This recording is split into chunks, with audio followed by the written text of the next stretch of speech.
I took $387 out of our last $1,000 and bought this list without telling my wife. I remember sitting upstairs in our bedroom, making the decision to spend that money, and walking downstairs and saying, "Here's what I just did." And she lost her mind for a second. I spent the better part of a week knocking every single door on that list, trying to see if this is a viable opportunity. As I'm getting to the end of this list, I was already defeated. I had already accepted defeat. Like, what am I going to tell my wife? What's the next? Where do I go? Do I go work at a car dealership? Like, what's next for me? I'm already rationalizing this. Like, here we go again. But I could not stop. I had 3 names, 3 addresses left on the list. Very last house on the list, I knock, not expecting the door to open, but it opens. And a lady opened the door and she said, "I've been sitting here praying all day that someone would knock on this door and ask me to sell my house." Hey everybody, thank you for joining us for today's episode of Real Estate Disruptors. Today we have Chris Burrow with Maximum Cash Homebuyers. And Chris flew in from Atlanta, Georgia to share how he went from broke agent to 83 flips in 2022. I'm on a mission to create 100 millionaires. The information on this podcast alone is enough to help you become a millionaire. In the next 5 to 7 years, if you'll take consistent action, you'll become one. And we know the fastest way to become a millionaire is to get really good at sales. Our sales community was launched just a few weeks ago, and the community members are already closing more sales. If you haven't checked it out, go to salesdisruptors.com to surround yourself with sales assassins from across the country. We're also putting together a list of the top objections as well as how to overcome them. If you want access to that, please text objections to 33777. Objections 33777. And the show is brought to you by our sister company InvestorLift. Get access to over 2 million cash buyers across the country. Go to investorlift.com, put in Disruptors to get 10% off. And if you get value today, please hit that subscribe button. That way we can all grow together. And I guess we'll just jump right into it. Chris, well, actually, before we jump into it, I wanted to pick on you a little bit here because we were chatting before the show. Maximum Cash Home Buyers. So I think I saw you kind of like on social media a year or 2 ago. I was like, hey, that guy's name sounds very much like our wholesale operation. How ironic, right? I learned this a year or 2 ago also. I was like, oh man, of course. Yeah. So how did you come up with the name Maximum Cash Home Buyers? I think it was very late at night. I just needed a website. I was trying to start some PPC. There was very little effort or thought put into it. Yeah. What I figured out now is when people are trying to spell maximum or get the name right, like it's very rarely that people get the name right. But I think that should encourage people. It really just doesn't matter what the name is. If you're doing the right thing, if you're taking the right approach, it's not going to. Oh, absolutely. Yeah, marketing is marketing. All right, so going back to your situation, what was your life like before real estate? And I'm including the realtor side as well. Right.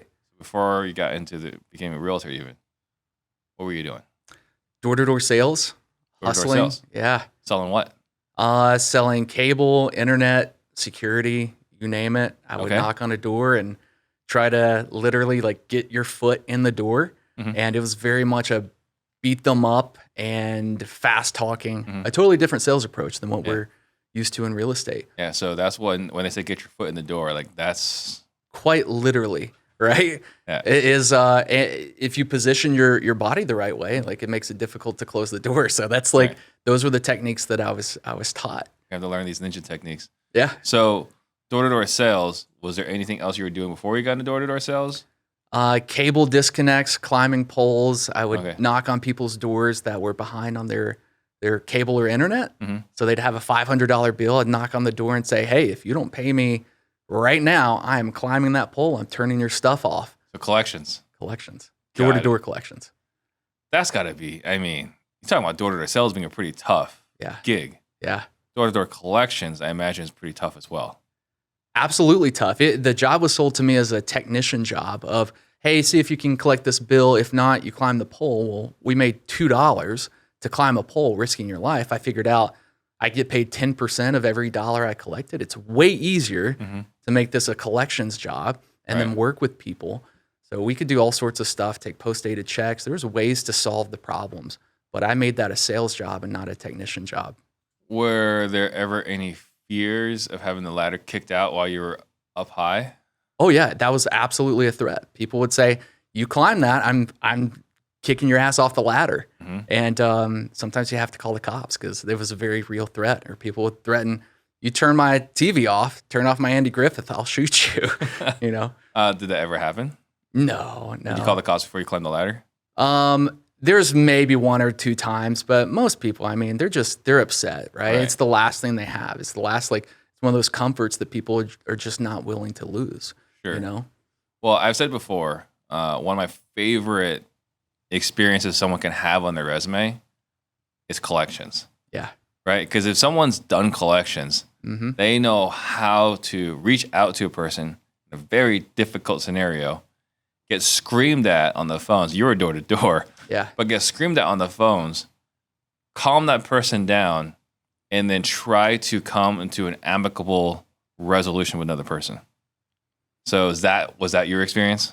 100%. It was a learning process of working with people. When do you get paid next? What's the, how much can you pay now? How much can you pay later? It's just connecting the dots or putting the pieces of the puzzle together. But once people understood, I had no interest in climbing that pole, right? I'd rather work with you and let's figure this out together. The conversation changed, and it changed my approach. Right. It was a much lighter, it was a friendly conversation. So you're not the bad collections guy. You're like, look, man, I don't want to do this either, Right. So I imagine then the transition from door-to-door collections to door-to-door sales was a lot easier. Yeah, a lot easier. The problem that I had in door-to-door sales was I got really good at selling anybody and everybody. So anyone that didn't need a security system, I could convince them that they needed one, right? But I would get a lot of chargebacks. So I could talk someone into doing something that it was not in their best interest to do. Right. And then I wouldn't get paid because they would prevent the installation or whatever. For sure. And that's just, it's a trial by fire kind of job. I don't think anyone lasts long-term in those positions. So was that feeling more like, we oftentimes kind of throw like the car sales guys under the bus here, right? Yeah. Was this kind of like that stereotypical thing we hate about other salespeople? It's this pushiness, getting something signed at all costs. Yeah. Yeah. The better guys knew how to problem solve or actually address real problems. But the approach that I was taught is a very pushy, like it doesn't matter whether it's, if you can't afford it, like, it was everyone needs this no matter what. The problem that created was taking that approach into real estate. Right. That same sales style didn't work. No. And I can't imagine how many millions of dollars I've lost over the years, missed opportunity by misunderstanding what the sales or the negotiation process should have actually been from day one. Right. But that's part of the journey and the story. Absolutely. So then you're doing well, I imagine, in this seat of door-to-door sales. I mean, door-to-door sales guys generally get compensated fairly well. Is that accurate? Generally, but I mean, 50, 60 grand a year. Got it. It was great for a college kid, not great for someone that's got, a family, 2 kids, that kind of thing, trying to support. And it was inconsistent. Okay. Prices would change. There's a lot of stuff out of our control or out of my control. I knew that was not my landing spot, so it was never a long-term thing. So why real estate? I was knocking doors. I was right in the middle of a sale, literally pushing the contract across the table.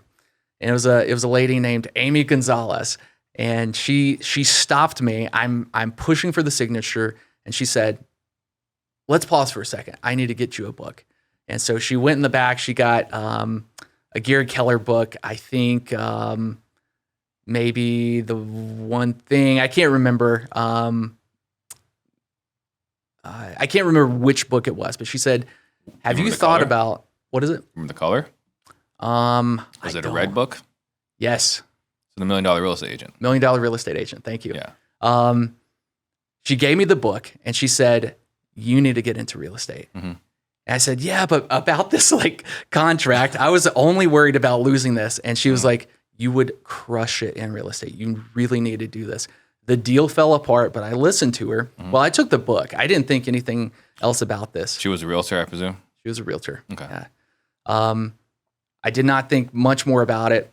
I didn't get that deal, but 2 or 3 months later, I was just struggling in the door-to-door stuff, and someone else mentioned the same thing to me.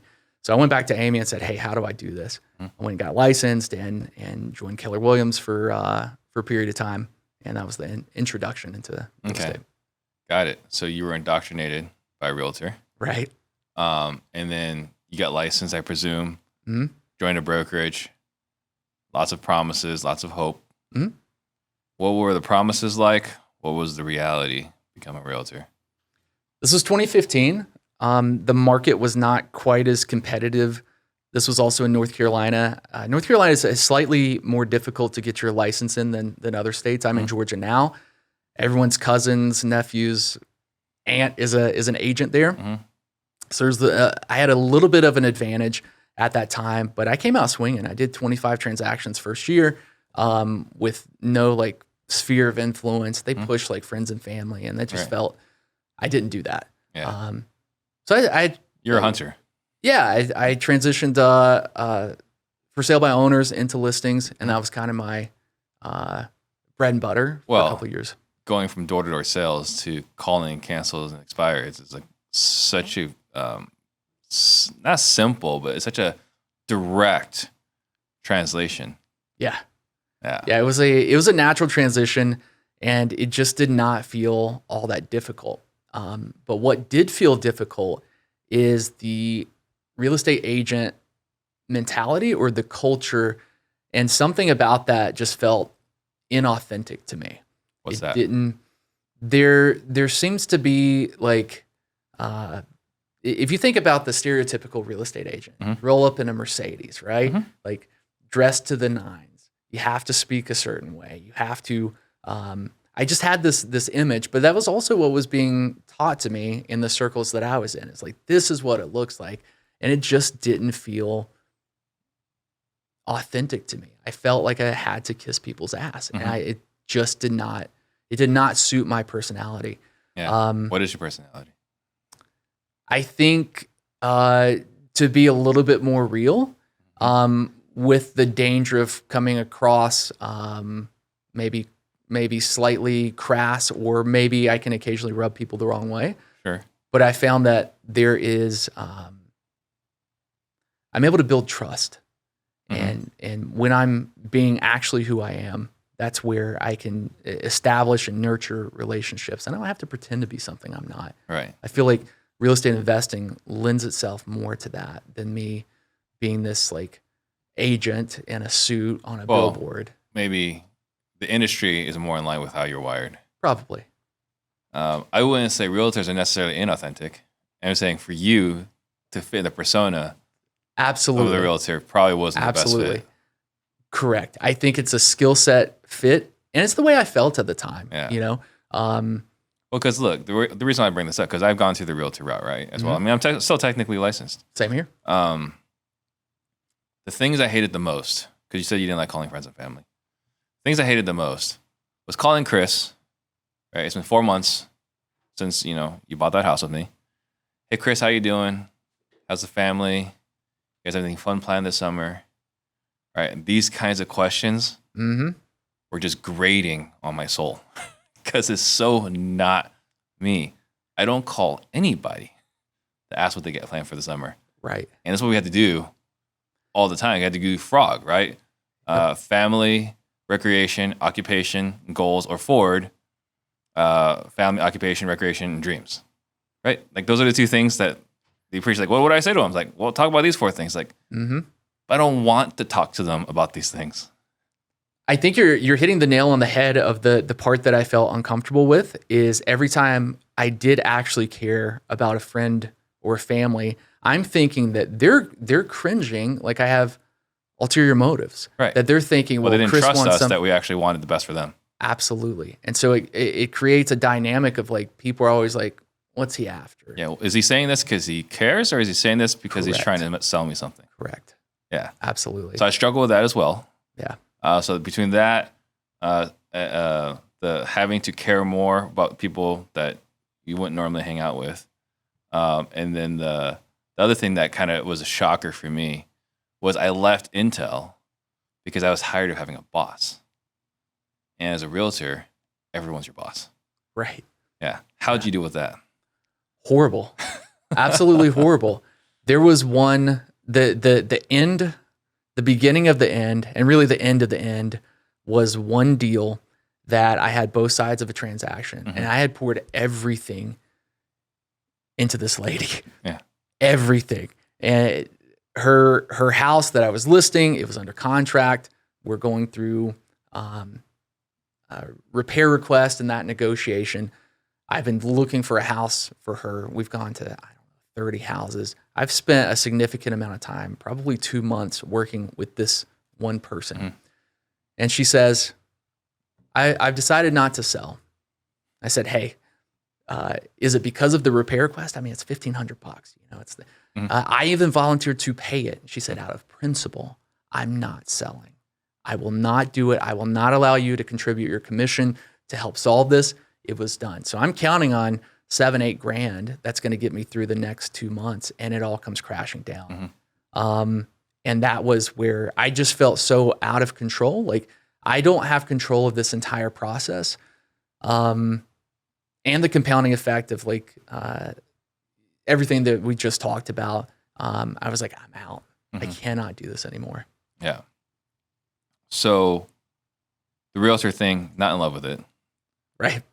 To say the least. What was the next? When did you come to this realization? This is in 2017. So come out of the gate swinging, crushing it in 2015. 2017 is like, I can't do this anymore. What was the next step then? I had moved from North Carolina to Georgia. So I was doing great in North Carolina. Some of my family moved to Atlanta. I thought that Atlanta would have so much more opportunity, but it was a different environment. So that was mistake number one. And that killed that like deal flow. It was just much more competitive. I could not compete in Atlanta. Yeah. I still don't think if I went and tried to be like a full-time agent that I would be very successful at it. So there's some compounding things. 2017 was a extremely rough year. As like total income for the year was 20 grand that entire year. Wow. With a family living in Georgia. It just, yeah. Okay. So then what do you do if that's the case? I scrambled. I tried to start a photography business, a real estate photography business. A lot of people did that. That did horrible. I'm also not a photographer, but I was willing to try anything. I went and worked for Mark Spain for a period of time. That guy's a big name. Absolutely. I think he owns Atlanta. Absolutely. Yeah. He's everywhere. He owns a lot of the Southeast. Yeah. So it was interesting being in a larger company. There were things I learned, but I do remember sitting there. There was one specific moment that they played a video, a really motivational video. Like, man, you guys can do it. Like, you're awesome. And I was like, you know what? You're right. Like, that video motivated me right out. So, that was the moment I decided to get into wholesaling. Right. Why though? Like, you're watching this video, production's not great, and they're trying to hype you up in the realtor team. What about wholesaling was like in your ears? Like, you know what? I gotta go down this road. Something about the opportunity spoke to me. The first I heard about wholesaling, I was watching Grant Cardone, one of his live podcast, and he had, I don't even know the name of the guy, but he was talking about the concept of wholesaling. Probably Chris Rude. Probably, yeah. Did he have a Southern accent? Very, very thick Southern accent. Yeah. That's Chris. Okay. Yeah. So now I know. Yeah. And the concept blew my mind. And I knew a little bit about real estate, obviously. Something about it, spoke to me. I actually went to Mark Spain and said, "Hey, is this something I can do?" They're like, "Absolutely not. You're not doing this here," which I knew that answer anyways. I went and had a conversation with my wife. We laid out the pros and cons, and I knew how many other failed businesses I had started. How many at this point? 6 or 7. Okay. A used car dealership, a publishing company, lots of Serial entrepreneur. right. All right. Yeah.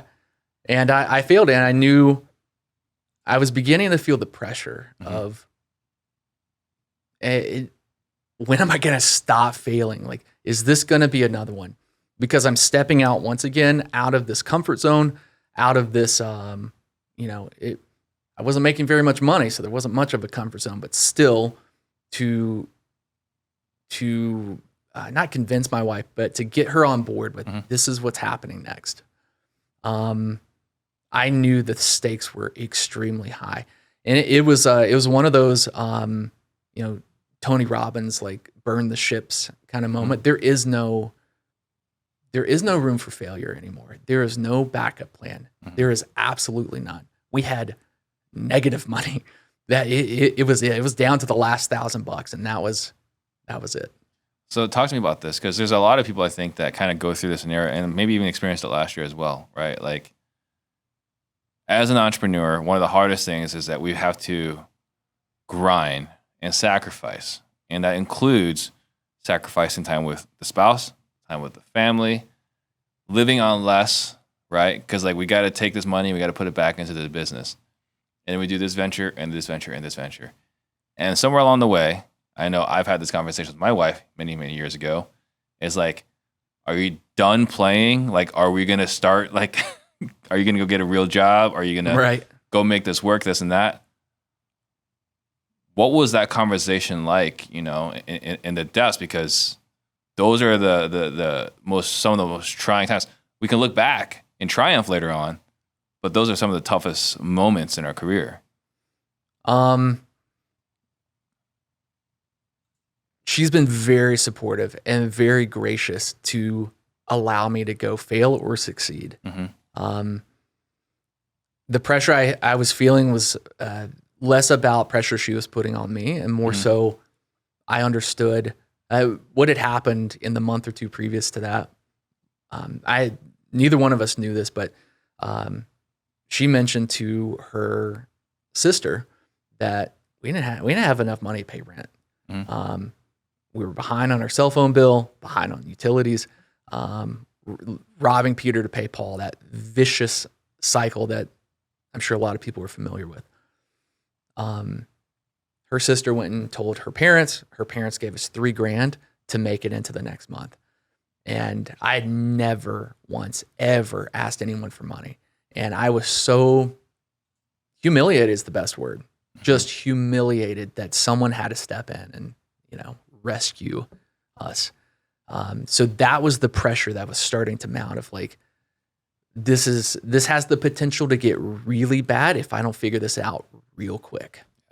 Yeah. So what was step one in getting into wholesaling? Step one was figuring out who do I talk to? What do I do? What do I say? All of that.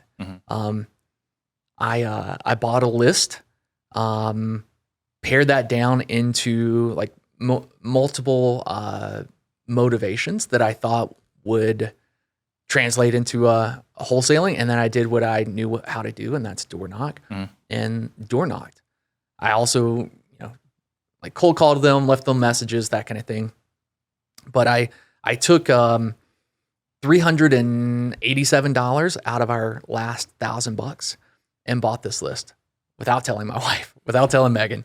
I remember sitting upstairs in our bedroom, making the decision to spend that money, and walking downstairs and saying, "Here's what I just did." And she lost her mind for a second, as she should have. But but I knew the heat was on. So yeah, I spent the better part of a week knocking every single door on that list, trying to see if this is a viable opportunity. Mm-hmm. The very last, as I'm getting to the end of this list, I was already defeated. I had already honestly accepted defeat. Like, what am I going to tell my wife? What's the next? Where do I go? Do I go work at a car dealership? Like, what's next for me? Mm-hmm. I'm already rationalizing this. Like, here we go again. But I could not stop. I had 3 names, 3 addresses left on the list. And these are on the outskirts. I saved these for last because it's a drive. I was like, I have to hit them. And I know it's costing me gas at this point to do this. And I had to hit it. It's on a Sunday afternoon. It's getting late, right before dark. Very last house on the list. I knock, not expecting the door to open, but it opens. And a lady opened the door and she said, I've been sitting here praying all day that someone would knock on this door and ask me to sell my house. I said, excuse me? Sounds like a prank. I know. It did not feel real, but it got my attention. Mm-hmm. Now I didn't make it into the door that day. I didn't wrap up the deal that day, but had a brief conversation, got the phone number. It started the ball rolling. And within that week, that was the first contract. Yeah. And then it was off to the races. So you've never done this before, but you have a bunch of realtor experience as well as door knocking experience. Right. Certainly helps. Yeah. Walk me through this transaction, right? So you said you didn't lock it up that day. What happened between the initial door knock until locking it up? This one happened to be a pre-foreclosure. Mm-hmm. So there was time was ticking. So that was certainly on my side. Mm-hmm. I could not get them to agree to let me come back to the house. We were texting. She would not answer the phone. So I'm trying to hey, what can you put in a text to convince someone to let me come out to the house? And finally, I tried everything, and it took getting a little bit mean, I guess. Almost an ultimatum of, if you're unwilling to do this, like, good luck kind of thing. And that's what, that extra kind of pressure is what got me in the door. Mm-hmm. The guy's name was Edward, and it was, I think the contract price was $78,000. That week I had just gone to they called it a Bigger Pockets meetup, like a local meetup. I think they've changed the name now. But I met a guy. I accidentally interrupted a conversation, but I met a guy named Jason there. I got his card. I knew he was buying houses in the area. So after I got the contract, he was the first call. Mm-hmm. I said, hey man, I've got this. Do you want it? He said, I'll be there in an hour or 2 hours. He walked through the house. It was a $5,000 assignment fee. It's $5,000 back in my pocket and kept us rolling for another month. Yeah. So it's almost like a Hollywood script here, like the last house. Sounds too good to be true, right? Right. Sometimes those moments happen though, where I feel like as undeserving as I am, right? Sometimes the universe just gifts the situation, Right. And I feel like it's my responsibility to be ready and prepared for when that, when the skies open and the stars align. I've got to be ready and willing to take that step and seize that opportunity. Yeah. There's been multiple moments where it's like, it just is too good to be true. Mm-hmm. And take that leap of faith, and it works out. How did you continue, right? So you said, okay, that $387 turned into $5,000. How did you continue that momentum? The next month, Wynn did it again. Same list? Same list.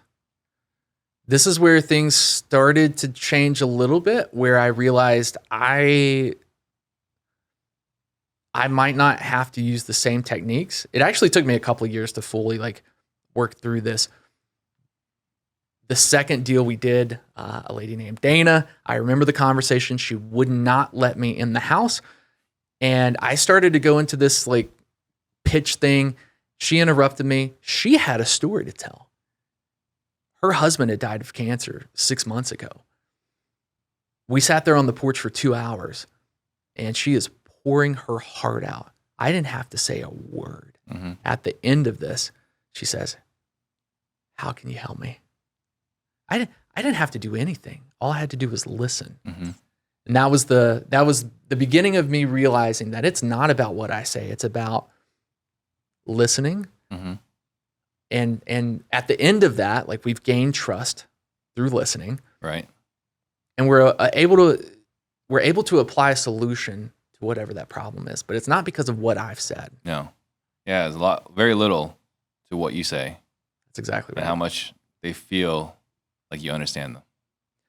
And I validate them. I tell our team, you know that you have done the right thing. You've won the negotiation. When you've gotten the contract, you're walking out of the house and they say, "Hey, Chris, what's your last name again?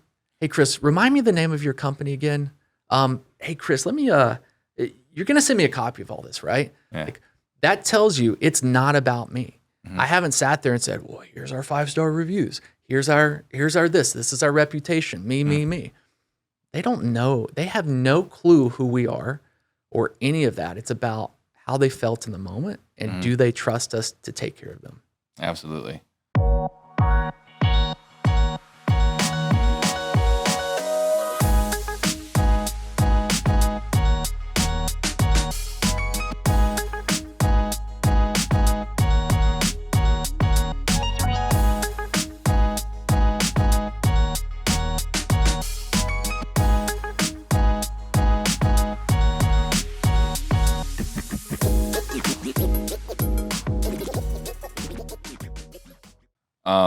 So what would have happened? You were talking about that you were accepting defeat, that first list. What would happen if you didn't get that house? I would have quit. I would have. And that's the scary thing when I talk to people getting into this business, they're like, "How did you get started?" Like, man, I got lucky. Honestly, I needed that first one to give me enough hope to take the steps to take the second one.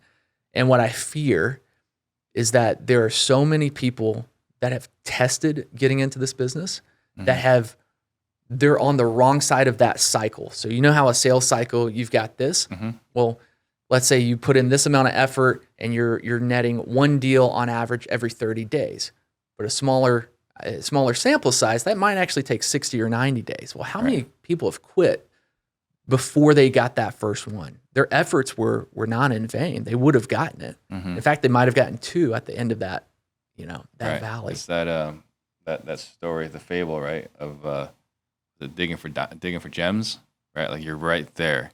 Yeah. You've done all that work, and to quit right beforehand. Who helped you on this? I mean, you pulled that list and you went to go door knock, but who guided you along your way in building up your real estate business? I had 2 mentors that both of them, I was wholesaling deals too. That's how I met these guys.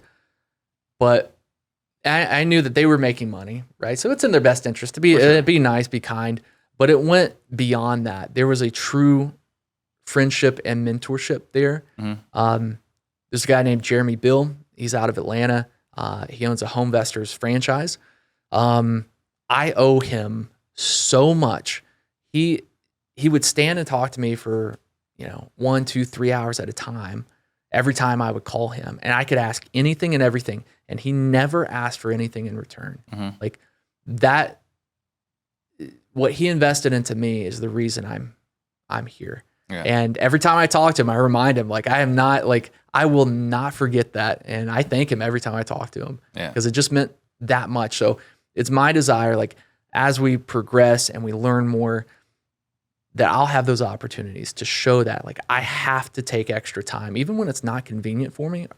It doesn't make me an extra dollar, right? I want to be able to invest into other people because I don't know what that's going to mean to them down the road. And if I can have, competition's funny, but I think the more allies we have, even in the Atlanta market, right? Like I would prefer my competitors to be my allies, our friends. How much more business could we do? How much more money could we make together? Absolutely. Who was the other mentor? A guy named Jason Fears. These guys have two different strategies. Jason is a buy and hold guy. He does some flips too, but two different mindsets, two different mentalities. Both have helped out in a lot of different ways, but still very close to both of those guys. What were some of the biggest victories you experienced along the way? I think transitioning out of the solopreneur into building a real team, building a real business. Part of that journey, I went to scale with Cody Hoffine. Mm-hmm. Cody's another one of those mentors that I met along the way that's, he's poured a lot into me and very thankful for what he's done. Went to scale and got the blueprint for how do we build a business? How do you add that next piece and the next, and then what does that look like 5 years down the road? Mm-hmm. After I went to scale, I started looking for office space. I was going to rent a space, and I went through several negotiations. I was really mad one day. I was driving home. I was just livid because I couldn't get a deal. Like none of my stuff was working. And I saw this little for rent sign in an office building that was like growing up. The grass was really high. So I called the guy and ended up taking a tour. And as we're walking through the office, like I'm noticing like stains on the ceiling, like the roof is leaking, the carpet's shot. And so I asked him, I had not thought this strategy through, but I asked him, I said, what happens when the roof needs to be replaced? What happens when the carpet needs to be replaced? Mm-hmm. And he said, I guess I would have to do that. Mm-hmm. I said, it doesn't sound like you're very happy about that. It's like, I'm not. And I was like, well, what if there was a way that I could pay you exactly what you're asking in rent, but you're not responsible for any repairs? Mm-hmm. He said, how do we do that? Yeah. So we ended up buying an office building. He seller financed 100% of it. Mm-hmm. And that's what got us into our location now. That's awesome. How did it feel when you realized that real estate could be your career? Like this is going to work. I felt that feeling in 15 when I was an agent, but that feeling went away very quickly. But yeah, the feeling of getting that first deal was great, but the fear of, can I reproduce this? Mm-hmm. Can I turn this into consistency? So my approach initially was, let's treat this like a real job, and I have real quotas to meet. Now, I don't answer to anybody Mm-hmm. other than myself. So every month, okay, you have to do one. You do not quit. You do not go home. You do not eat dinner with your family. You do not go on vacation until you get your quota. So that's the way I did it. And then it was 2 deals because I knew I was capable of 2. Mm-hmm. And then it was 3, and then it was 4. And that's how that's how I've held myself to the standard, in that it's not just kind of going through the motions. When a deal happens, it happens. Okay, I made $100,000. I'm good for the next 3 months. Man, that kind of inconsistency will, it's not the way to approach this Absolutely. industry. Going back, you're talking about that property you bought, seller finance. Use a couple of keywords. What if? Yeah.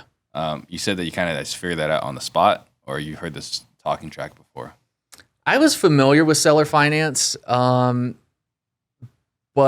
I had no plans walking through that building to pitch it on the spot. But it hit me as we're walking through, especially the reaction I got when he said, I guess I'm going to have to do it. And I was like, you don't sound very happy. He was like, nope. And I knew right then, like, we have a shot at this. And it took another meeting and us working through the numbers. Our down payment in that situation. So that's the other thing, is like, how do you work through the terms, the down payment? He wanted me to put up, I think $50,000. What we ended up doing is I I guaranteed that I would make $50,000 of repairs to the building within the first 12 months, and that was the down payment. So we had to renovate the building anyways. Right. But the only reason I was highlighting that is like my two favorite words, especially in creative, is what if. What if we could do this? What if we could do that? Right. And just it opens, like they're receptive to that. Versus like, hey, can you, will you, right? Those are. I love we call them conditional or hypothetical. And it really takes the pressure off of like, hey, I'm going to throw a silly idea at you. Like, what if this? It's a playful conversation. Absolutely. Like hypothetically, if someone walked in off the street and said this to you, how would that make you feel? Or how would you react? We get a much more honest answer because it takes the pressure off. I'm not trying to negotiate with you right now. We're brainstorming. This is a collaborative. Let's lay it all out on the table, and then we can pick what we like. Right. Yeah. So I think those two of the most powerful words. I see it especially in the creative world, but generally speaking, what if is we use it quite a bit in negotiations for like repairs. Like, well, I don't know what we can do. Like, what if we did this? So powerful. Yeah. And they're like, no, that sounds terrible. So yeah, okay, all right, let's come up with another idea. Yeah. Yeah, but we're not committed to anything. So you were doing $20K a year in 2017, $3 million last year in gross revenues. You did 83 houses last year, and you're on pace to do 120 houses this year. Talk me through that. It's a lot of flips, right? You're doing last year you're doing about 6 or 7 a month, and this year you're going to be doing 10 a month. Walk me through this evolution from wholesaling to flipping this many houses. Sure. On the wholesaling side in Atlanta, I was netting an average of 15 grand an assignment. It'd range anywhere from like 5 to 25, but on average about 15. Those are typical numbers. Yeah, absolutely. As we started advertising, the cost per conversion or cost per deal, it was hovering around 5, but that started to creep up, as competition and prices went up. So then it was $10,000 and it was bumping 15. I knew, this is not sustainable.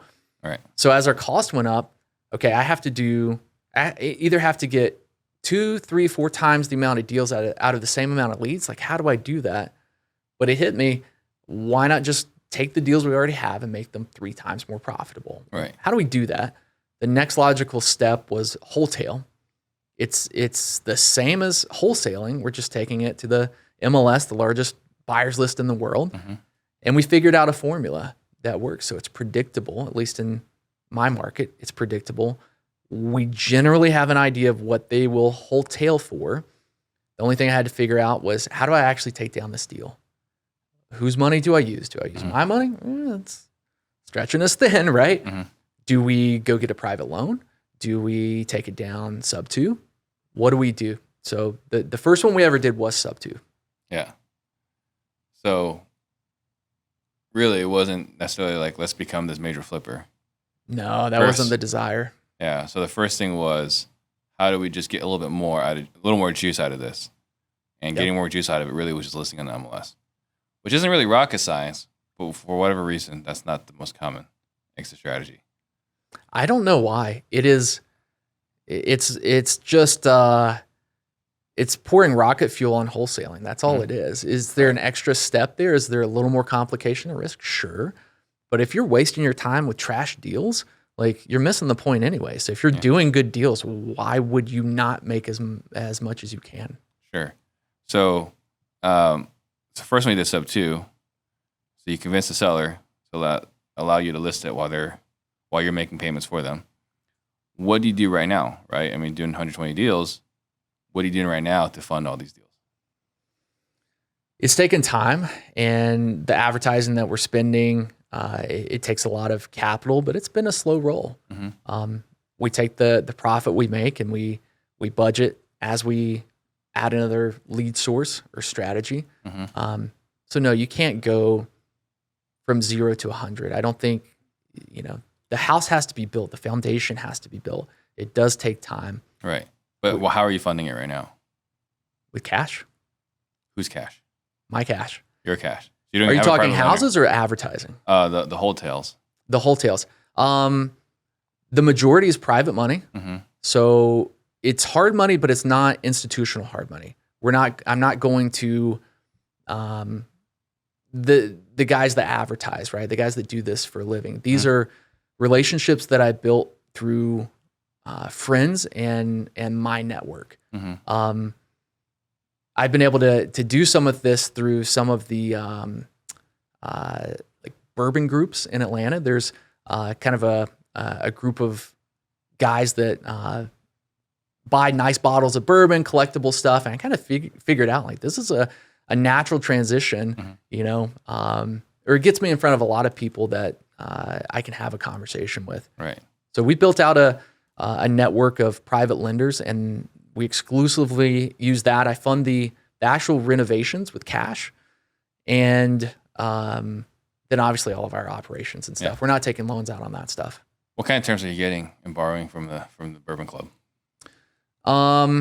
Anywhere on the low end, 8%. I think our highest is we've averaged it down to 10, so 8 to 10 right now. Yeah. Gotcha. Every new lender we take on is a lower interest rate. Right. So what I've done, here's how I've solved this problem. Here's the problem that working with private individuals that presents itself is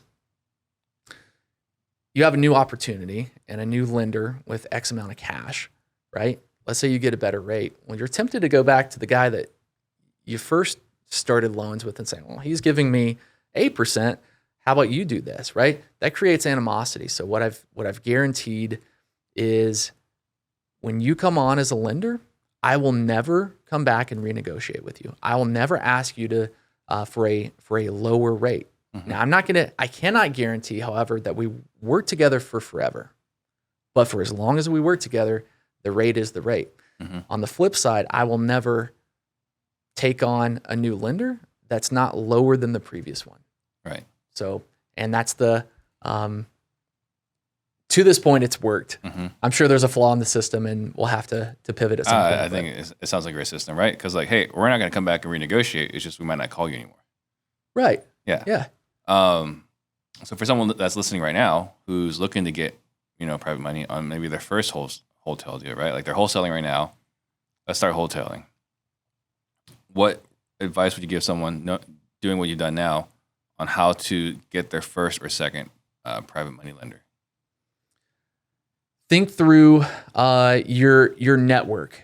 There is a risk. Like I hesitate to say go to friends and family because if like we have a tremendous responsibility when you're touching other people's money. This is no joke. This is no guess. This is no best case. It's not. It should not be speculation. So there's a tremendous responsibility, whether you know the person or not. But it does add a layer of complication if things go south. If this is a friend or a family member, so be prepared. You have to know the weight of what you're getting yourself into, and you better know your deal. You better know what you're getting into it for and getting out of it. But with that being said, I would start with friends and family. I would very much advise against doing JV deals with lenders. So I hear this all the time. Someone says, well, he's willing to put up the money. We're going to go 50-50 into this thing. Do not do it. It's not, it is, you can get money for less than that. It gets things off to the wrong, things off on the wrong foot. Yeah. I would not go down that road, but money is out there, man. Right. Don't be afraid to have these conversations, and also don't be afraid to tell people, hey, this is the first time I've done this. Here are the things that can go wrong. Don't. Same thing as when you're raising capital. Yeah. Right? Here's a list of all the things that can go wrong. Yeah. So you and I definitely disagree on this one particular point on the 50-50 deal. Okay. Right? Yeah. And the only reason why I say this is like if you're starting brand new and you have no credibility, money should be more expensive. Okay. Right? If it's your very first deal, like I would never call someone and it's like, hey, I got a deal, you want to do 50-50 on it. That makes no sense in my world right now. Okay. But my first year, I was doing 50-50. Okay. Right? So money was more expensive. Yeah. But now when it's like, hey, should I do this deal with Steve? Why don't you call these other people? They seem to be pretty happy with it, right? Sure. So it's just building that credibility, building that confidence. I'm not saying this is the right way to go, It's something we've suggested in the past because when you're starting brand new, it should cost more to borrow. I think it's an easy enough problem to solve. Mm-hmm. Here's my rationale behind it is you've just hammered the first nail into the coffin of that relationship. Mm-hmm. It's starting to end before it's even begun. Right. Now you can, if you take the interest rate approach, Mm-hmm. right, that can maybe be adjusted. But once that lender like has a piece of the deal, Mm-hmm. I feel like it opens them up to suggestions. Or now they're asking you, hey, where's this contract? Where's this? I was very clear when I was like, Yeah, you're only the money. yeah. Yeah. Only. I mean, those are relationships I had. They were already close relationships, and like you, I started on the realtor side before I got into the wholesaling side or the wholesaling side. Mm-hmm. So I was like, here's what we're doing. And I need some money, but you're only the money. Here's the beauty of real estate. There's a million ways to slice this thing. Oh yeah. And so what's worked for me isn't going to work for everybody. Mm-hmm. No one has to do it the exact same way. So I'm not saying like my way is 100% right. It's the way that makes sense to me, but I love that other people do it different ways and it's worked out for you too, man. Yeah. So dude, that's great. Yeah. So then you were door knocking, and then this whole thing happened in 2020. So how'd you pivot door knocking in 2020? We shut down. I mean, we really shut down the business. It went to zero overnight. So describe for me, right? So in 2019, what was 2019 like before you had to shut it down in 2020? $500,000. So $500,000. Mm-hmm. COVID comes around, Mm-hmm. and you just say, all right, we're shutting everything down. We had started doing flips at that point. I had a handful of flips, and Mm-hmm. I was, I think we had 4, maybe 5 projects going on at that moment. I was really terrified that I was going to obviously not make money on these, but I was very worried that I was going to lose other people's money. Mm-hmm. And we rushed those flips. I sold those properties. Like normally we would give it a period of time on market. Like we did everything we could to get out of those as fast as possible. Fire sale. I was so convinced the market was going to zero. A very rational conclusion. Yeah. The exact opposite occurred. I know, right? So I was sitting on the sidelines, like waiting for the sky to fall. It never fell. Well, it did. It just took a few years. Right. Yeah. So yeah, we sat on the sidelines and a lot of what we were doing were foreclosures, and those dried up. That wasn't everything, but it was a fair amount. Yeah, foreclosures definitely dried up. Overnight. Yeah. Overnight. And the money that we were spending on marketing, yeah, man, I got scared. I stopped all marketing. I stopped spending because I thought, okay, we had X amount of cash to get us through whatever this looks like. Mm-hmm. And we went into survival mode. So we sat from March until June until I could not take it anymore. Mm-hmm. And I said, okay, we're getting back into this. I'd worked with a previous like SEO, digital marketing company before, paying a monthly rate. We shut that down, but I learned in June how to do some of that myself and run a PPC campaign, and started spending dollars again in June, ramped up all the way through September. We still ended up closing out 2020 at $500,000 or closer to 600,000. Mm-hmm. So it wasn't a bad year, but it was still like a stagnant year minus 4 months. Well, you took a pause. You need to restart. Yeah. Yeah. So is that something that you're really focused on now then? Digital marketing? 100%. Okay. It showed me some of the flaws of the type of operation I was running. So everything depended on me to do it all. You were the only door knocker. I was it. I was the only person doing everything. So I'm managing our flips. I wasn't swinging a hammer or anything. I had a contractor, but managing that, I'm doing our marketing. I'm making every call. I'm knocking a door. I'm negotiating. Like all of it was on me. So if I stop doing something, right, mm-hmm. then the business goes to zero. Yeah, or if we the wheel stop, stops. Man, it stopped hard. It stopped so fast. So I learned, okay, I need to diversify a little bit. I need multiple streams of leads. I cannot count on one source or two sources. And I've got to scale this thing to where if I'm gone for a month, whatever that looks like, the business continues to operate. So prior to that, you couldn't even take a vacation. No. We did, but that was the stop and start. It was a trade-off, and it was inefficient. Yeah, those vacations are really expensive. They really are. On you. Every time you leave, guess what? You get a call like, so now they're ready to, to sign a contract. Every time we left, I knew that I was going to get a deal. It's like without fail. You get on the airplane, or right before you get on the airplane, hey, I'm ready to go now. It's like, now. Of course. Yeah. Of course. Yeah. Okay, so talk to me. Like, is digital marketing like a majority of your business now, or what's that looking like? It's a healthy chunk. We spend $85,000 a month in advertising. That's split between radio, TV, and digital marketing. Got it. TV. This is like major networks. What's your brand for that? What do you mean? Like, is it Maximum Cash Home Buyers? Yeah, same brand. Chris Burrow. Like, what is the persona you're pushing? Is my question. Everything is Maximum Cash Home Buyers, but it is the feel of all of our ads is that local type feel. So we're not trying to replicate a Open Door or a Mark Spain where it is a polished product. It feels local, and it feels like that on purpose. So I'm doing the reads, like our radio commercials. You're going to hear me say baloney, malarkey, mumbo jumbo, all sorts of cheesy, stupid stuff.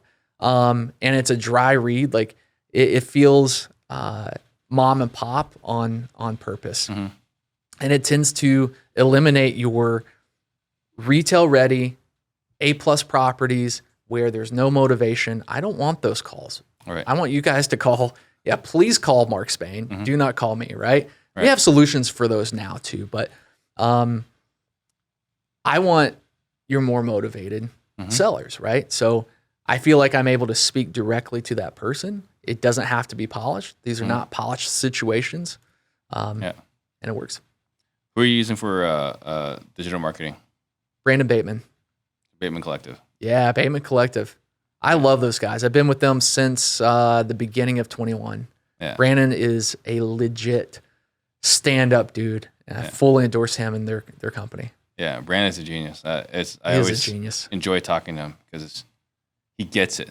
He really does. Yeah. He cares, man. There's a lot of other, people or like vendors that, they do a good job, but I don't feel like they care. Like Brandon really cares about his clients. And I can say, like, you ask him a hard question, or if there's bad news, like he's going to stand up and tell you like the bad news. He's not going to shy away from a tough conversation. I really appreciate that about him. Absolutely. And then you also buy a lot of sub twos. Talk to me about that. Yeah, that was the very first house we purchased was sub 2. It's a strategy that we've gotten better at. We've learned how to pitch that. We've learned what situations it's useful in. It's not useful in every situation. So if your purchase price is $300 and they owe $100, on the house, and your purchase price is $250, like, okay, now you're coming out of pocket $150. What's the point? Right. So we've gotten better at it. It's a tool just like any other tool, and it's not all that scary. There's a tremendous amount of responsibility that comes with it. So talk to me about that, because no one really talks about the responsibility component. They talk about like how you can buy all these properties and get the tax write-offs. Yeah. What are the responsibilities? My understanding is if you are committing to making this payment and you have a oopsie daisy and you forget to make a payment, it's not like, okay, you forgot to pay your mortgage. Like you've committed fraud, maybe unintentionally, but you've made a legal commitment to make a payment and you didn't do it. That's a big deal. So I think they're really, I really wish the people teaching sub 2 would teach this component also. And I just don't hear it enough, is about the tremendous amount of responsibility. There will be more legislation. There will be more restrictions and oversight. The more people, abuse this Yeah. or just are not responsible with it. And then are you buying these all from your own marketing, or are you buying these from other wholesalers in your market as well? I don't buy a lot from other wholesalers. 98% of what we do comes from our marketing. Why do you think that is? That you don't buy as much from your peers? I've struggled to hire the right relationship manager, the person that fields those opportunities. We do get a lot of calls, but there's such an influx of I don't want to call them junk deals, but man, there's just a lot of, I don't know if it's our market, but 95% of the deals that we get presented from wholesalers are they're not deals. Yeah. So Jamil is a good friend, right? The Blue Genie. Yeah. Right. Yeah. And one of the things he says is like the hardest thing in his experience, which makes sense because he's a joint venture guy, is getting wholesalers to learn how to comp correctly. Yeah. Right. I think what is it? There's a term for it. It's not happy ears. When you're selling, you get happy ears, but people that own homes are generally overly optimistic about the value of the home. Mm-hmm. I think wholesalers have a vested interest in believing the property is worth more, especially if they bought it wrong. Right. Right. And so, like, we've gone back and forth in our own organization multiple times. Like, we've got this reach. Why don't we just like JV all these deals? And then we start JVing all these deals. Like, a lot of underwriting. Sure. A lot of underwriting. And do we get deals from it? Absolutely. Is it worthwhile? I don't know. Right. And we kind of go back and forth on it. So the reason why I'm asking, because I know like, so Gino Paloma is in your market, obviously. Right. And we've gone back and forth. Like, should he do TV or not? Right. And I was like, and my argument was, just by being on TV, you should just get way more opportunities. Right. But in your experience, unfortunately, it sounds like you're getting the same issue on TV as I have had on Instagram, where underwriting is a challenge. Right. Yeah. The more like shotgun marketing we do, not highly targeted online. Yeah, we get lots of calls from agents and wholesalers. And it's been a part of the business that I've struggled with, because I know other people that do the volume that we do have a successful relationship manager, and they're able to kind of wrangle all of these opportunities and then also coach on top of that and help a wholesaler get better. Yeah. Or help an agent, renegotiate a price. So that's a work in progress for me. I can't sit here and say, hey, I figured it out, because I haven't. Yeah. Yeah. Well, when we first started, right, you were saying there were a couple of mentors. Jeremy Bill, I think is what you said his name was. And he spent a lot of time helping you. You're hoping to repay that back in the future. Yeah, absolutely. Is this an opportunity here for you to repay that back in the future? Or is it just maybe you're not the relationship guy and you're saying you need to bring in the relationship guy? Yeah. In July, we have a list of wholesalers and agents that have reached out to us in our local market. Our office is a really great resource. It's a great location in Atlanta. We're going to host a investor meetup and start kind of our own group. So I'll be leading that. We'll do that once a month. We've also partnered with the local. There's a college there, KSU. KSU? Yep, Kennesaw State University. Okay. They have a really large real estate, like subchapter, like real estate group.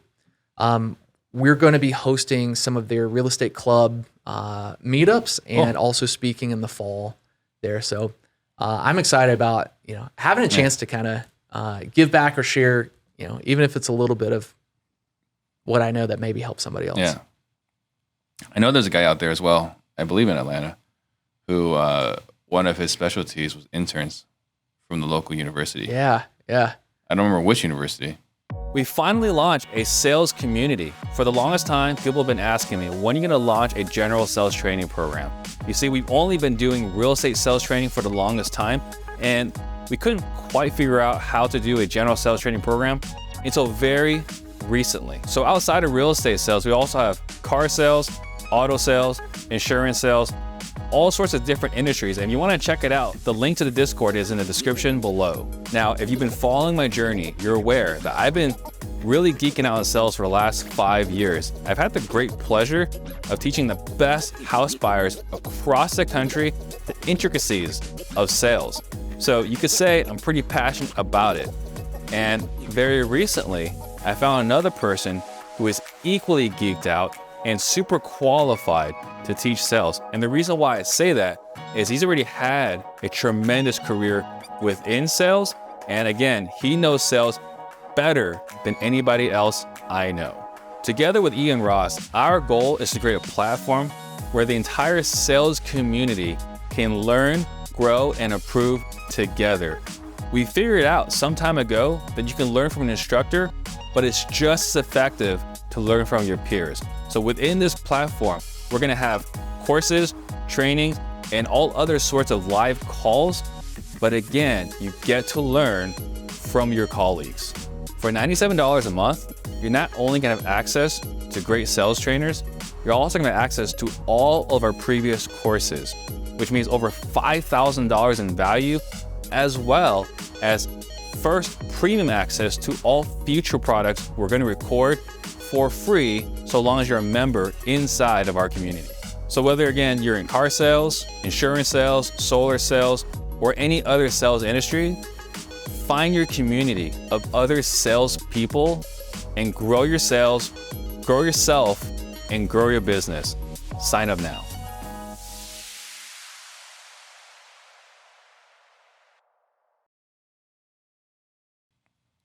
It was one of those. It's a great idea.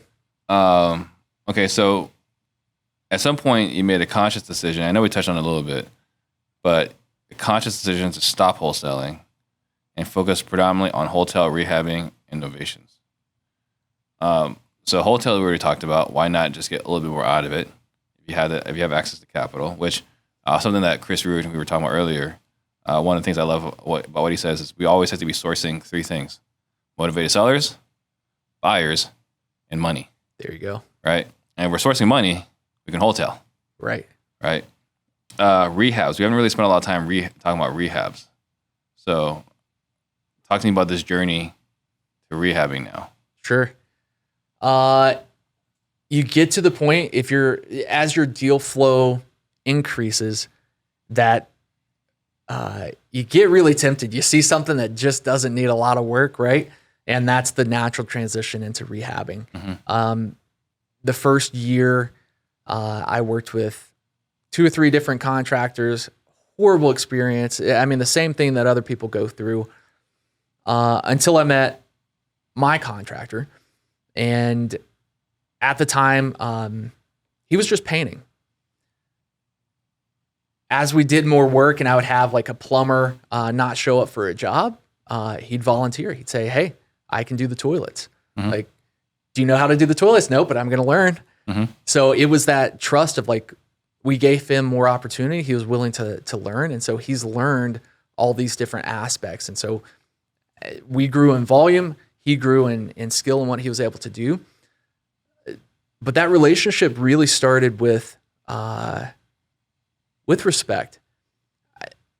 I think a lot of people that do rehabs, potentially the reason that they struggle with contractors is you are not showing respect, right? Mm-hmm. And you, any chance you have like jobs with like manual labor, it's just easy to kind of write off those positions or whatever, just not really appreciate. And I really, I've gotten to know our contractor, gotten to know his family. Mm-hmm. We try to help take care of his crew, make sure they feel special. Like, I think it's really important, and it's grown that like trust. There's times that I need a favor and he'll jump right in, and mm-hmm. vice versa, man. So it's, if there's one thing I've gotten right, it's been that relationship. Sure. How do you compensate him on your rehabs? We used to negotiate every single house separately. So how much is flooring? Well, I think it's about this. I'm like, well, I was thinking this. Well, how much is the paint? I was thinking this. Man, you cannot do that to scale. 3 years ago, I had a conversation that said we have to standardize pricing so that we do not have to beat each other up every house. It's going to strain our relationship. So we agreed on a price per square foot for flooring, a price per square foot for paint, an individual price. Every ceiling fan that goes in is the exact same price. That is standard across the board. So when I give a house, I do not have to tell what to do. The paint is standard, the flooring standard, everything that goes in is the same product. And he doesn't have to ask questions. We don't have to follow up. He gives that house back ready to go. Yeah. So standardizing that process is really, really key. It takes some time to do that, but it's between the pricing and between the product. Mm-hmm. Another mistake I see people do is like they try to do too much custom stuff, man. Yeah. They try it, whether the house like calls for custom, but like they want everything to be different. Well, on this one, we're going to do this backsplash. Like that's so much time, effort, and energy. Is that giving you a return for how much you're investing into that? Doubtful. It's probably more of like a feels good situation. That is exactly. It's only to make you feel better about this. It does not add up on the dollars and cents. It's a difference between, I think, playing blackjack and the slot machine. Like you're losing either way. Right. But one of them, it feels like you have some sort of control of the outcome. Right. Yeah. Yeah. That's funny. Okay. So, you're talking about building this relationship with him. I'm curious. A lot of the guys that we take, when we start off, we're bringing in less certified, right? We're bringing in someone that is willing to do work cheaper. And then we ask them to bear more responsibility. And you're talking about building this relationship with them. So are you helping him with leadership skills? Are you helping him with time management? Are you helping him with communication? And all these other things are important because I think that contractors get a bad rap in many ways. Like some wholesalers get a bad rap and realtors get a bad rap. But I think a lot of contractors, they get caught up if they've been focused on price in that they don't necessarily know how to run a business, which is very different than construction. So when you're talking about building this relationship with them, did you have these kinds of conversations with them? Yeah, there's constant struggles. But because our relationship is solid, if when we've had the struggles, we've been able to have an honest conversation and work through them because it's really based on trust and we both want the best for each other. Yeah. I really feel like, did that help answer? Well, I mean, as far as like coaching him up, right? Because when you first worked with him, he was a painter.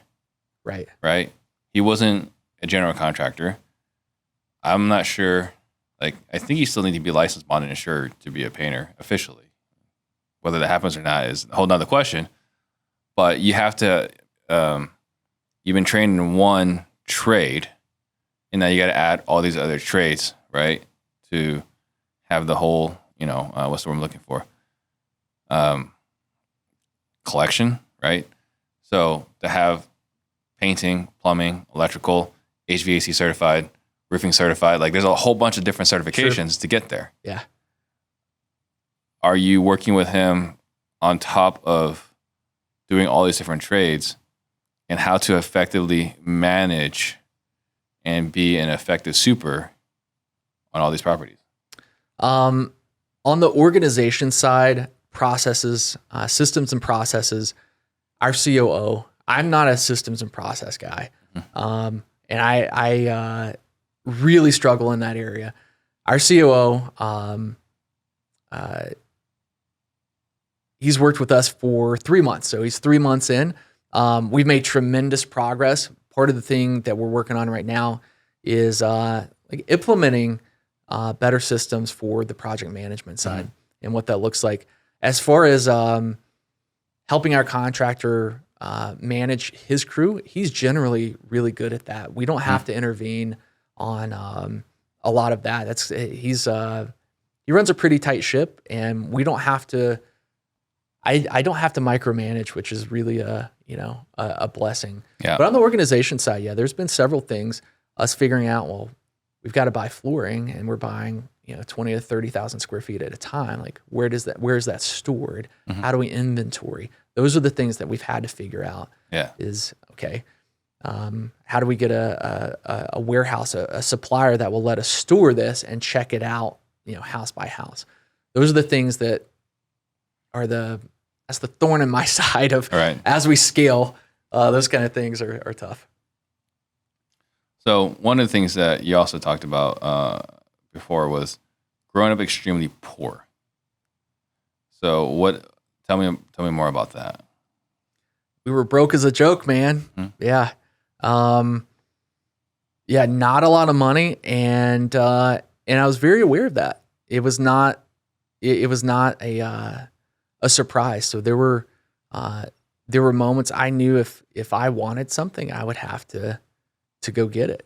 So is that grabbing a rake and walking around and raking people's yards for any amount of money that they would give, or going and washing cars? If I wanted to, anything I wanted, I knew I had to go get for myself. How old were you? I mean, that was my entire childhood. I know. Were you talking like 5 years old, 8 years old? I think 9, 10 is when probably first memory of doing something like that was selling Krispy Kreme donuts door to door.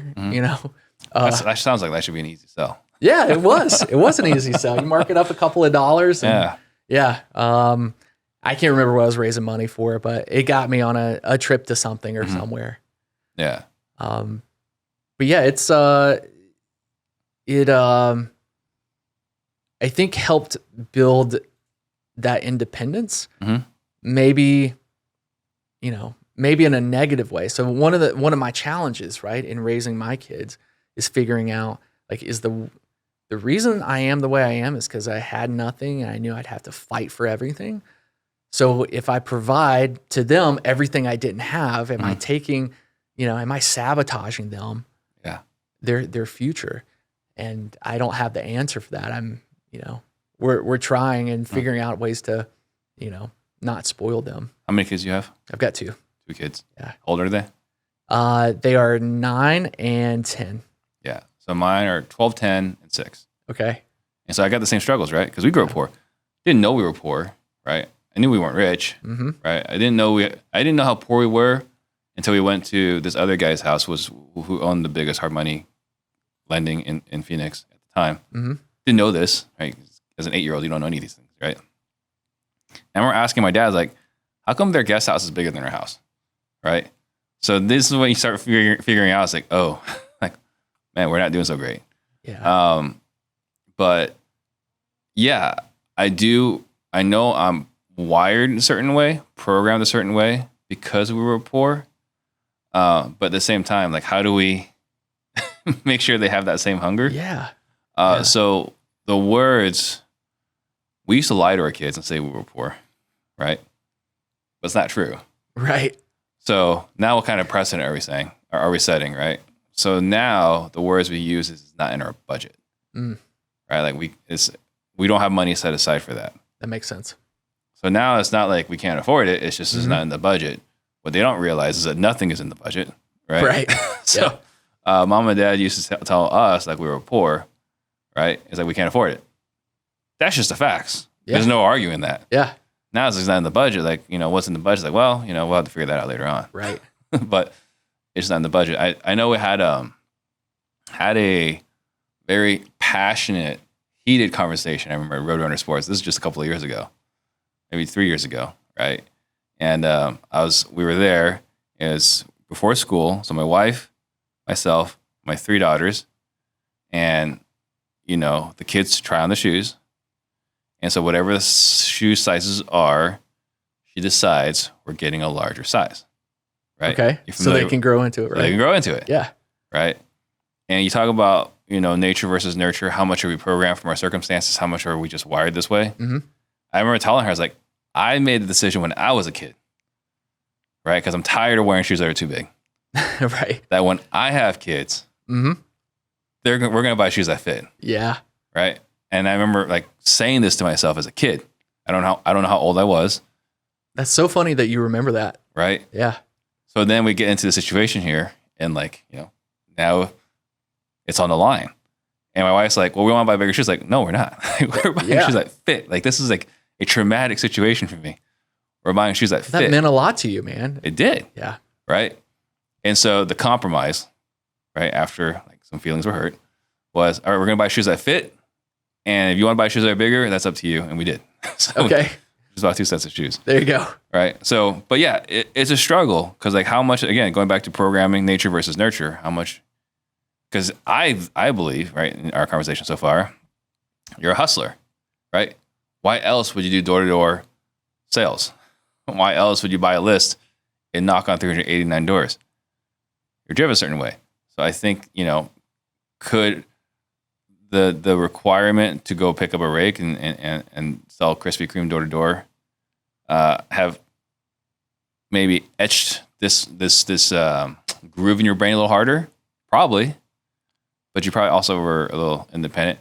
I mean, I don't know if you asked your parents, but they have said you were pretty strong-headed as a kid. I don't know. I'm not sure. I'm not sure what they would say. Yeah. So, but it is a challenge, right, for all of us as business owners. A lot of us don't start with a lot of money. I think, we're like 300 plus episodes into Real Estate Disruptors. Yeah. And there's only one guy that was born with money, right? Like everyone else had to earn it. There you go. Right. And so I think, how much do you have to fight for it, and how much is it as a function of your. That's so crazy. Out of 300, one person was born with money. One person's like, yeah, I never struggled for anything. I decided I want to get into wholesale, and mom helped. Wow. Yeah. It's like, okay, great. Good story. Yeah. We're supposed to have a challenge here as part of the podcast. Yeah. Yeah. So, now going to your business now, right? Because you've talked about you learn a lot of lessons, you've scaled. What does your business look like now versus when you first started? We have 5 acquisition managers. Mm-hmm.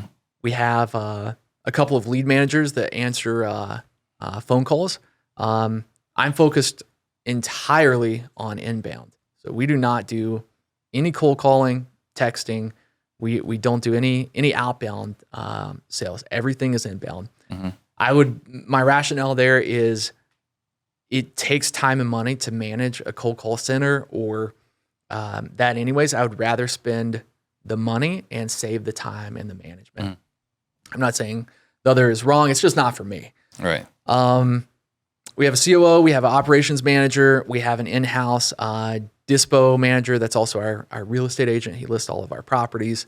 Project manager, and then the contractor, and he runs 3 or 4 crews. Got it. You said you're licensed still. Yep. Who are you licensed with? Licensed with virtual properties. Virtual properties. So one thing that, as we gain influence and reach, is being in an MLM just makes total sense.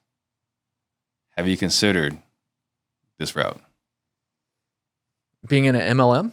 So I'm at Real. Okay. Right? Yeah. So there's EXP. I think they were the first major MLM brokerage. Yeah. Right? I had my own brokerage, and we had over 100 realtors. Okay. And what I realized was, on top of not enjoying having multiple clients that treat you like they're an employee, yeah, I also realized having a bunch of realtors that I was accountable for was also not great. Right. So we shut down the brokerage. Okay. But part of shutting down that brokerage was we decided, well, let's just move everyone over to an MLM so they get a revenue share. And so it's not as profitable as having a brokerage was, but we save a lot of time, right? And I no longer have to take any calls from any realtors complaining about one of my realtors or having to go to an ethics hearing. Right. So not that you're doing that, but I guess my question for you is, how come you haven't looked at an MLM, seeing as how you're growing your influence inside your city? I don't think it's the right timing for it. I'm not sure.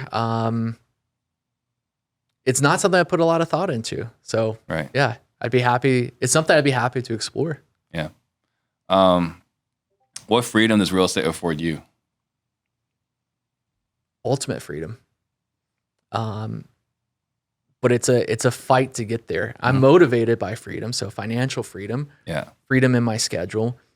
But to get to that, man. And there's a lot of work that goes into freedom, right? Right. And putting the pieces in place so that, I don't just have a glorified job. I actually am a business owner. And that's easier said than done. It is Absolutely. so hard to scale and run and manage a business. It is it is so much harder than just getting into wholesaling. I did not have a healthy respect for people that manage or leaders or that run businesses, and it is challenging me tremendously. Yeah. How has it been challenging you? It's been challenging me to grow personally. I can't walk into a Monday morning meeting.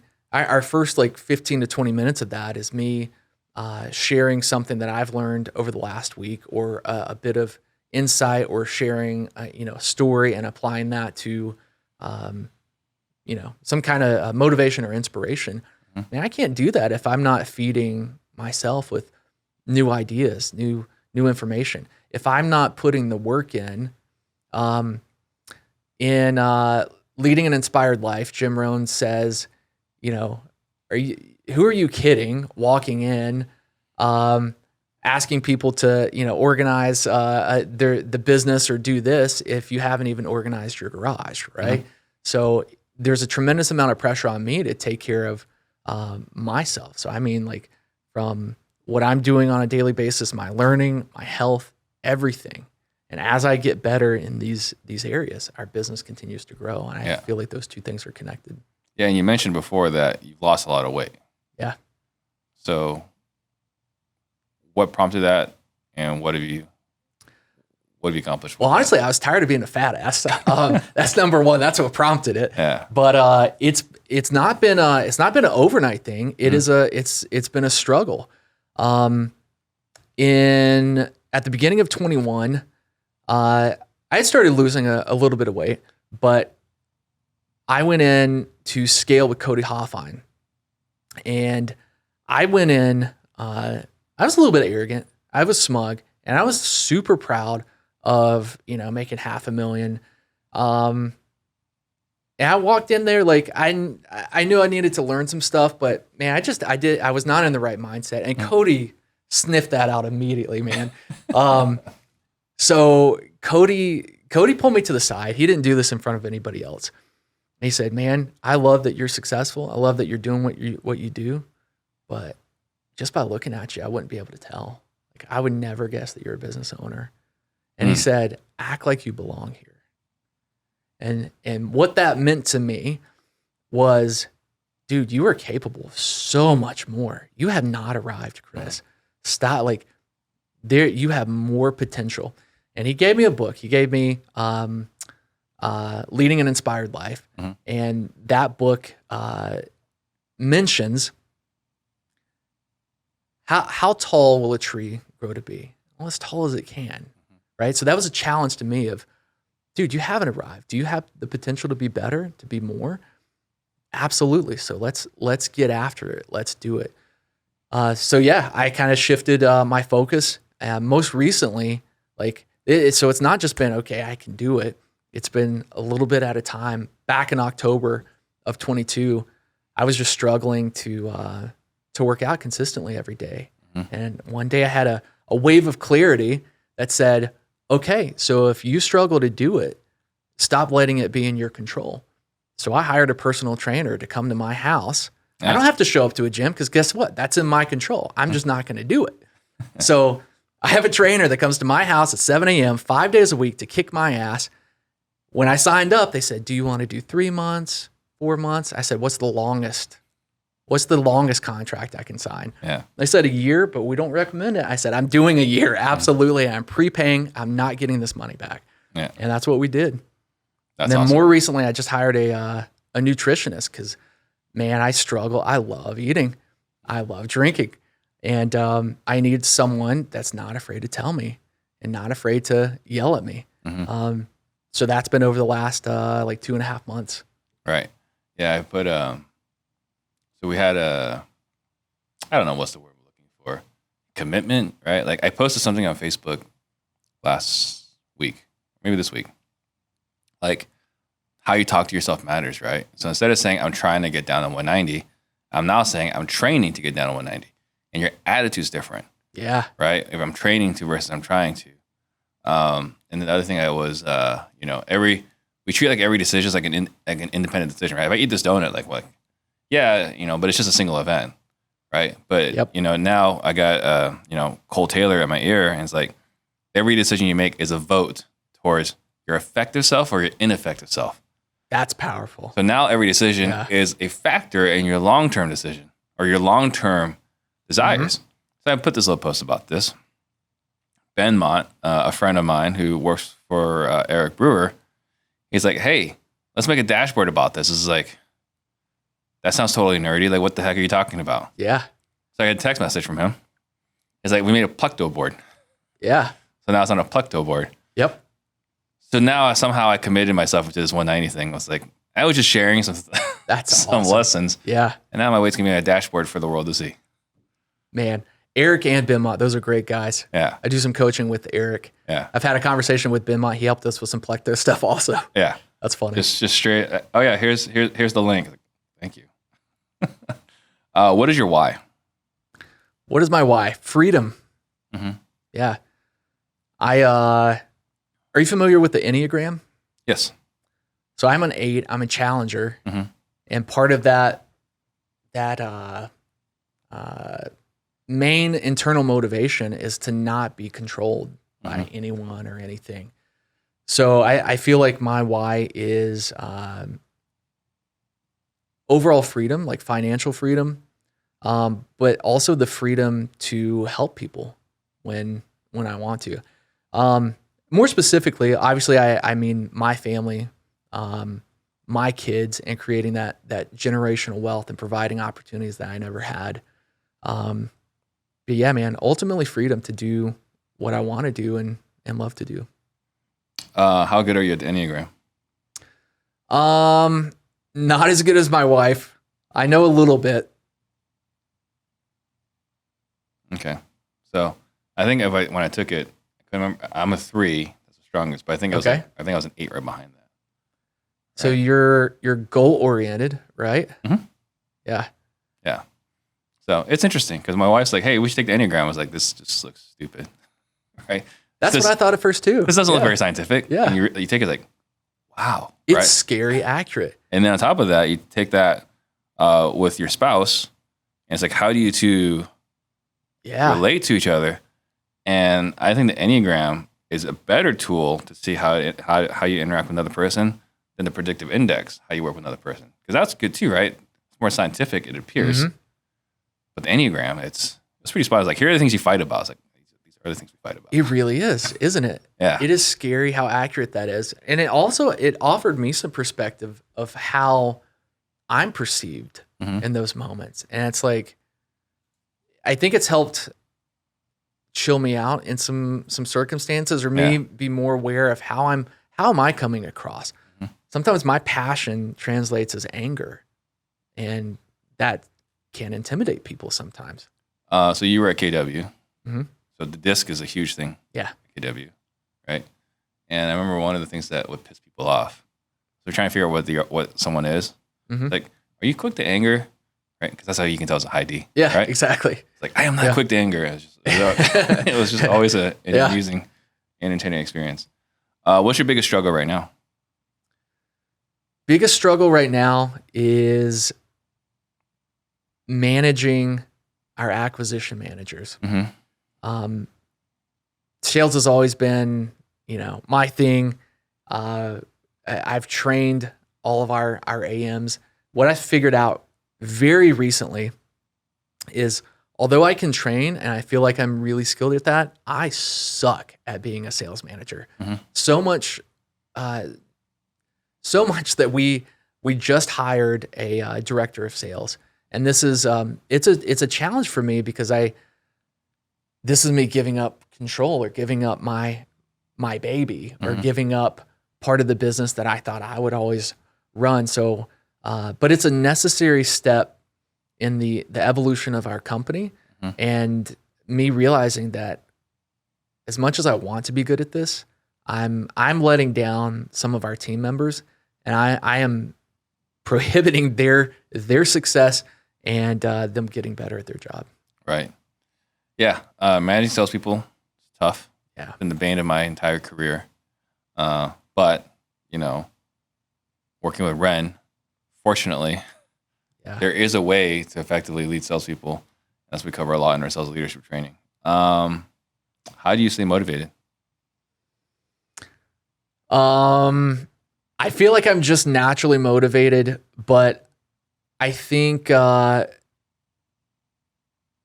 getting a taste of success is the best motivator. So like the best time to close a sale is right after you just closed another sale.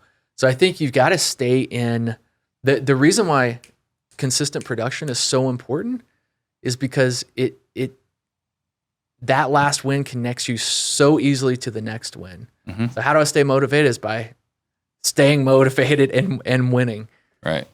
Enjoying the highs. And you have to have them. Yeah. What is your superpower? I feel like my superpower is gaining trust and relationship building. We've been able to build a network of private lenders. My learned negotiation style is not rapport building. I hate when people say build rapport. It's like just because someone likes you, you think they're going to sell you, their house at a discount. But building trust, I feel like that is a unique kind of ability, and that ties into one of the things that we preach is getting real and just not being afraid to address the elephant in the room, not being afraid to get vulnerable and open up to scary conversations. Yeah. Yeah, and I totally agree with that, right? That part of building trust versus rapport, I think that's something that we all get wrong in sales. You gotta build rapport. People want to do business that they know, like, and trust. Like, they don't really need to like you, right? Like when the doctor says you need an operation, it's like, well, I don't really like you that much, right? Like, it's you liked them enough to go to that doctor, but that's where it ends, right? Like then you've got to trust them. It was more than 4 stars on Yelp. That's all I needed. That's all we needed, right? Yeah. And then we get in. It's like, okay, well, I mean, he's the guy. He's the doctor. What is your biggest regret? Not building my team sooner. I thought I could do it all. And I thought I could do it all. I feel like I wasted at least a year, if not 2 years. I wish I had made that first hire. But hey, we're here now. So I would really encourage people to, if you have a desire to scale and you've got your eye set on these numbers, man, it's not as scary as it seems. Starting to build a team, I think you have to hire in front of the revenue. You have to anticipate these needs ahead of time, but hire into the positions that you suck at. And that's been the best thing I've done so far. Got it. What book have you gifted more than any other? Can I do 2 books? Of course. Never Split the Difference. Chris Voss. That is our sales Bible. I love that approach. I really thought I knew what I was doing until I read that book, and I was like, oh. And as soon as we implemented the lessons from that book, our sales doubled. Yeah. I mean, it really translates. Second one, I've mentioned it a couple of times, but Leading an Inspired Life. Cody gave me that book. It really helped focus that motivation and an understanding of what am I trying to achieve. Yeah. Is that the one with the 12 lessons, the 12 pillars, where like the guy had to go to that guy's house, and he wasn't allowed to meet with him until whatever, and then like right before the end, like he dies? I believe so. Yes. Okay. Like it's not a long read, right? It's different book. Yeah, this one's tremendously long. Probably like 350 pages. Okay, so that's not the same book. All right, I'll have to check that one out. Yeah, this is Jim Rohn and his. So it's not a fable. Nope. Okay, nope. So I'm thinking of the wrong book. This is Jim Rohn's kind of introduction with his mentor and this guy that teaches him these life lessons. So it sounds a little bit similar, but I think it's a different book. Got it. All right, I'll have to check it out. Yeah.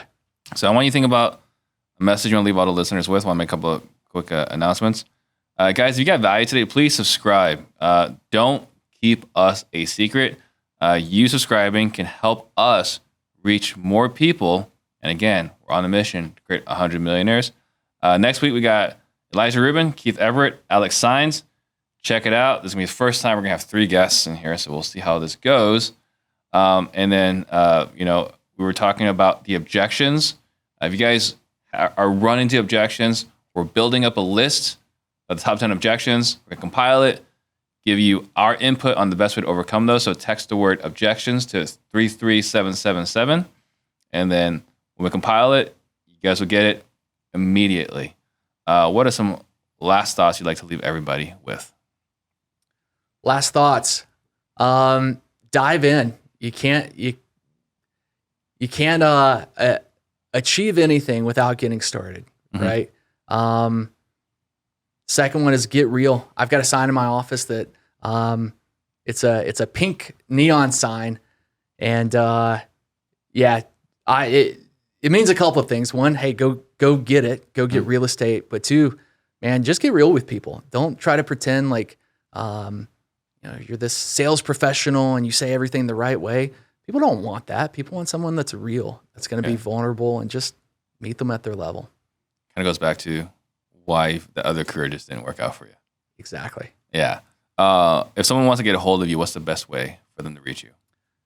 Reach out through our website, maximumcashhomebuyers.com. It's probably the best way. Or find me on social media. And what's your handle on social media? Facebook, I believe it's the Chris Burrow. Instagram, the Chris Burrow. Perfect. Awesome. Thank you very much. Thank you, man. Thank you all for watching. See you guys all later. Shout out to Steve Trang. Jump on the Steve Trang. We real estate disruptors.